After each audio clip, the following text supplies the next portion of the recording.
तुम्ही पाहत आहात MCN न्यूज मराठी। यवतमाळ जिल्ह्याच्या आर्णी केडापूर मतदारसंघातील शेतकरी व नागरिकांच्या सातत्यपूर्ण मागणीची दखल घेत मुख्यमंत्री पांदन रस्ता योजना आणि स्थानिक आमदार विकास निधीच्या माध्यमातून रस्ते विकासाची अनेक कामे सुरू करण्यात आली आहेत। त्यापैकी केडापूर तालुक्यातील पाटणबोरी ते पिंपळखुटी रेल्वे स्थानक जोडणाऱ्या महत्त्वपूर्ण मार्गाचे काम अंतिम टप्प्यात असून लवकरच हा रस्ता नागरिकांच्या सेवेत दाखल होणार आहे।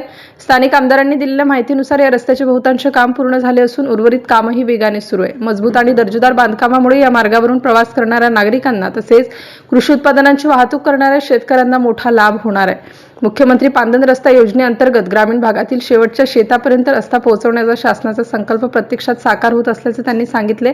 शेतकऱ्यांच्या शेतापर्यंत पोहोचणे, शेतीमाल बाजारपेठेत नेणे आणि ग्रामीण भागातील दळणवळण व्यवस्था सक्षम करणे या उद्देशाने मोठ्या प्रमाणावर रस्ते बांधकामाची कामे करण्यात आली आहेत। ग्रामीण विकासाला प्राधान्य देत मुख्यमंत्री आणि महसूल मंत्री यांनी शेवटच्या घटकापर्यंत विकास पोहोचवण्याचा ध्यास घेतलाय।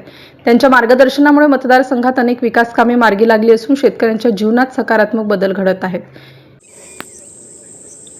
माननीय मुख्यमंत्री महोदय यांच्या नेतृत्वातली महाराष्ट्राचं सरकार शेतकऱ्यांच्या हितासाठी, कष्टकरी कास्तकारांसाठी मुख्यमंत्री शेत पांदन रस्ता ही योजना अंमलात आणली आणि ही अंमलात आणल्यानंतर आपल्या या बोरी गावामध्ये म्हणजे बोरीपासून तर रेल्वे स्टेशनकडे जाणारा हा मार्ग अनेक शेतकरी या ठिकाणी या पांदन रस्त्यानं नेहमी जात होते आणि रेल्वे स्टेशनकडे जाणारा सुद्धा हा मार्ग होता।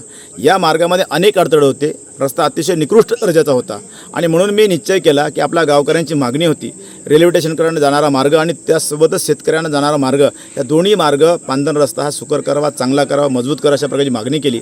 त्यानंतर आपण या ठिकाणी माझ्या स्थानिक विकास निधीमधून म्हणजे आमदार स्थानिक विकास निधी असतो त्या निधीमधून आपण बोरीपासून तर रेल्वे स्टेशनपर्यंतचा त्याच्याला थोडा पार्ट बाकी आहे, परंतु अतिशय चांगला असा मजबूत रस्ता आपण ह्या ठिकाणी केला आणि अशा प्रकारचे अनेक रस्ते आपल्याला आपल्या या विधानसभेमध्ये करायचे आहे। सोबतच महाराष्ट्राचे महसूल मंत्री, महाराष्ट्राचे मुख्यमंत्री यांचं मी अभिनंदन करतो की त्यांनी या योजनेच्या माध्यमातून महाराष्ट्रातील तमाम शेतकऱ्यांना शेवटच्या शेतकऱ्याच्या शेतापर्यंत जाण्याकरता मुख्यमंत्री शेत पांदन रस्त्याची योजना अंमलात आणली। त्या योजनेच्या माध्यमातून आज महाराष्ट्रातील अनेक शेतकऱ्यांच्या शेतामध्ये जाण्यासाठी या रस्त्याच्या माध्यमातून शेतकऱ्यांना न्याय मिळाला आणि म्हणून माननीय मुख्यमंत्र्यांचं मी या ठिकाणी अभिनंदन करतोय आणि बोरीकरांचं सुद्धा अभिनंदन करतो की आपण सातत्याने पाठपुरावा करून हा रस्ता माझ्याकडून करून घेतला, त्याबद्दल त्यांचंही अभिनंदन करतो। धन्यवाद।